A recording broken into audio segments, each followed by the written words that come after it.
네, 여러분 안녕하십니까. 10월 15일 토요일 아침 매일 성경 묵상 함께 나누겠습니다. 오늘은 사무엘하 16장으로 넘어가서 1절에서 끝절 23절까지 말씀인데요. 제가 3절까지를 읽어드립니다. 다윗이 마루턱을 조금 지나니 무비보셋의 종 시바가 안장 지은 두 나귀에 떡 200개와 건포도 100송이와 여름 과일 100개와 포도주 한 가죽 부대를 싣고 다윗을 맞는지라.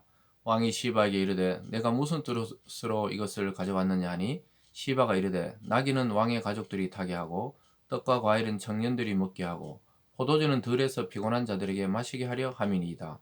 왕이 이르되 내 주인의 아들이 어디 있느냐 하니 시바가 왕께 아뢰되 예루살렘에 있는데 그가 말하기를 이스라엘 족속이 오늘 내 아버지의 나라를 내게 돌리리라 하나이다. 아멘. 오늘 본문의 내용을 중심으로 끝까지 하나님을 의지하는 다윗, 끝까지 하나님을 의지하는 다윗이라는 제목으로 말씀을 증거하겠습니다. 다윗은 이제 왕궁을 급히 도망 나와서 참으로 혼란한 중에도 오늘 본문을 보면 끝까지 하나님만 의지하는 그런 모습을 보이게 됩니다. 저와 여러분도 신앙에 그대로 적용할 수가 있겠죠. 우리는 매일매일이 어떤 판단과 또 어떤 상황과 때로는 어떤 혼란 속에 일을 결정해야 될 때가 있습니다. 그럴 때마다 오늘 이 다윗의 자세를 본받을 필요가 있습니다.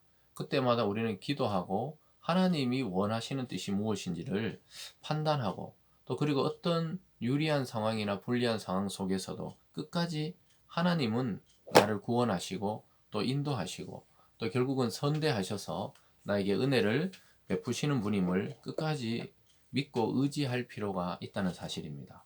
오늘 세 명의 인물이 등장하는데요. 오늘 첫 번째 방금 읽어드린 시바라는 그 사울의 아들 무비보셋의 종이 한 명 등장합니다. 다리를 절던 무비보셋을 왕이 왕자처럼 대우해 줬죠. 근데 오늘 그 종 시바가 거짓말을 보태서 다윗을 맞이하는 것을 보게 됩니다. 그래서 시바는 다윗이 도망가는데 아주 좋은 음식과 모든 것을 제공해 줬습니다. 그래서 다윗은 너무 기뻐서 너가 어떻게 이 일을 하게 되었냐 하니까 그 무비보셋이 사실은 그 다리를 절기 때문에 다윗을 쫓아올 수 없었기 때문에 왕궁에 머물러 있었는데 오히려 그것을 이용해서 이제 왕이 나가고 자기가 이 나라의 주인이 될 것이라고 이렇게 거짓말을 하면서 왕에게 아주 그 상을 받는 것을 보게 돼요. 그 거짓으로 다윗 왕에게 상을 받습니다. 4절에 보면 왕이 시바의 이름으로 무비보셋에게 있는 것이 다 내 것이니라 하니라. 시바가 이르되 내가 절하나이다. 내 주 왕이여 내가 왕 앞에 은혜를 입게 하옵소서 하니라.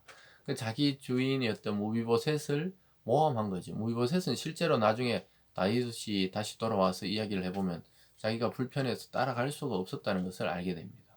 그래서 시바가 이 거짓말로 자기 무비보셋을 모함하고 다윗에게 점수를 딴 것이죠. 그래서 자기 주인의 땅을 자기가 차지하게 됩니다. 이런 혼란한 중에 다윗은 아주 면밀히 살펴보지는 못했지만 어쨌든 이런 일이 있었고요. 그 다음에 보면은 더 나가서 다윗을 저주하는 시므이라는 사람이 등장합니다. 8절에 보면요. 사울의 족속의 모든 피를 여호와께서 내게로 돌리셨도다. 그를 이어서 내가 왕이 되었으나 여호와께서 나라를 내 아들 압살롬의 손에 넘기셨도다. 보라 너는 피를 흘린 자이므로 화를 자초하였느니라 하는지라.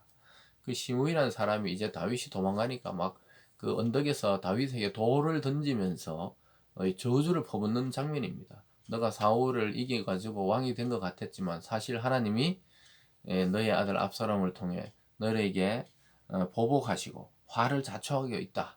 이렇게 막 저주를 퍼부어요. 그러니까 옆에 있던 다윗의 장수들이 그의 목을 베려고 합니다. 9절에 보면 스루야의 아들 아비새가 왕께 여짜오되 이 죽은 개가 어찌 내 주 왕을 저주하리까 청하건대 내가 건너가서 그의 머리를 베게 하소서 하니 왕이 이르되 스루야의 아들들아 내가 너희와 무슨 상관이 있느냐 그가 저주하는 것은 여호와께서 그에게 다윗을 저주하라 하심이니 내가 어찌 그리 하였느냐 할 자가 누구겠느냐 이렇게 말씀합니다.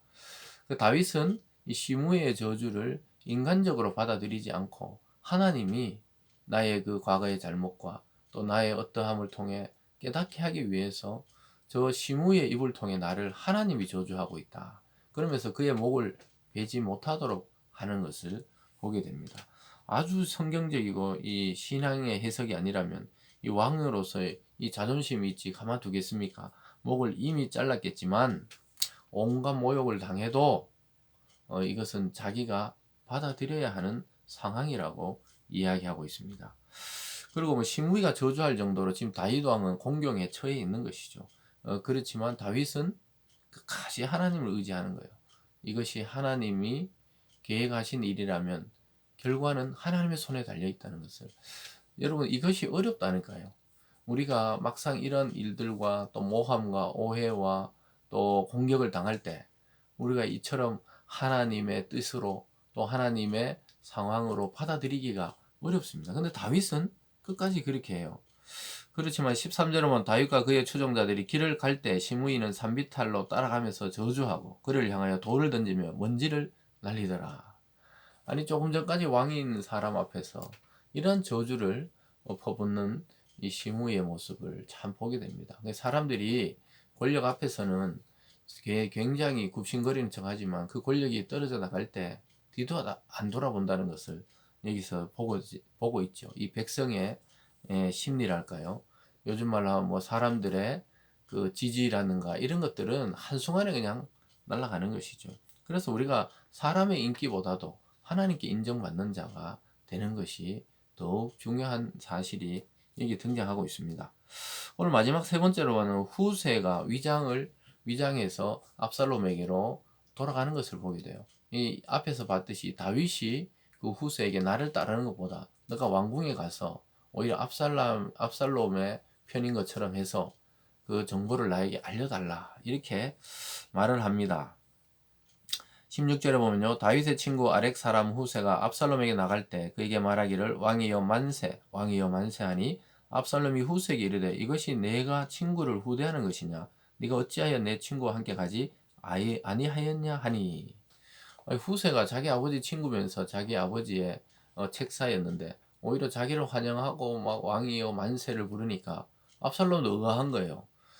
아니 내 친구 내 왕을 이렇게 선대하는 것이 이것이냐, 그러니까 다윗에게 네가 이룰 수 있냐 이러니까 아니 이제 당신이 나의 왕이라고 이야기합니다. 19절에 또 내가 이제 누구를 섬기리까 그의 아들이 아니니까 내가 전에 왕의 아버지를 섬길것 같이 왕을 섬기리다 하니라. 사랑하는 여러분, 정말 이 다윗의 지혜, 이거 압살롬이 넘어서지 못하는 게 바로 이 부분이었습니다. 후세가를 거기에 전향하게 해서 아들을 찬양하게 합니다. 그래서 나중에 이 아들이 후세의 말을 들어요. 결국은 그래서 다윗이 다시 승리하게 되는 그런 계기가 됩니다. 그래서 우리가 어떤 사람을 어떤 여러분의 위치에 있다면, 또 어떤 직장에서 지도자의 위치가 있고 또 리더의 위치가 있다면, 아니면 여러분들이 사업을 하면 이 회사의 오너로서 또 사장으로서 여러분을 따르는 사람들을 어떻게 잘 지혜롭게, 이것은 위장 전술이 아니라 하나님이 주신 지혜로 우리는 해석을 합니다. 그래서 우리가 하나님께 기도하고 어떤 아이디어가 떠올랐을 때 그걸 실행해 보는 게 좋아요. 그 다윗은 후세를 거기 두는 게 낫다고 생각했던 것입니다. 그런데 압살롬 곁에는 아히도벨이라는 아주 머리 좋은 예전에 다윗의 책사가 거기 있었죠. 그래서 20절에 보면 압살롬이 아히도벨에 이르되 너는 어떻게 행할 계략을 우리에게 가르치라. 아히도벨이 압살롬에게 이르되 왕의 아버지가 남겨두어 왕궁을 지키게 한 후궁들과 더불어 동침하소서. 그리하면 왕께 왕의 아버지가 미워한 바 됨을 온 이스라엘이 들으니 왕과 함께 있는 모든 사람의 힘이 더욱 강하여지리라. 다윗의 후궁을 자기가 차지함으로써 진정한 왕이 되었다는 것을 알리라는 것이에요. 아히도벨은 아주 꾀가 뛰어나고 또 정보에 빠르고 민감하고 그런 사람이었습니다. 그래서 압살롬도 그것을 알기 때문에 아히도벨을 의지하는 것을 보게 되죠. 사랑하는 여러분, 압살롬은 아히도벨을 의지했고 다윗은 끝까지 하나님만 의지했다는 사실이 나중에 결과를 완전히 다르게 가져온다는 것입니다. 여러분의 인생과 오늘 하루도 하나님만 의지하는 그런 지혜가 있기를 주님의 이름으로 축복합니다. 기도하겠습니다. 사랑의 하나님 아버지, 끝까지 하나님을 의지하는 이 다윗의 모습이 우리 자신의 모습 되게 하여 주시옵소서. 감사드리며 예수님 이름으로 기도드리옵나이다. 아멘.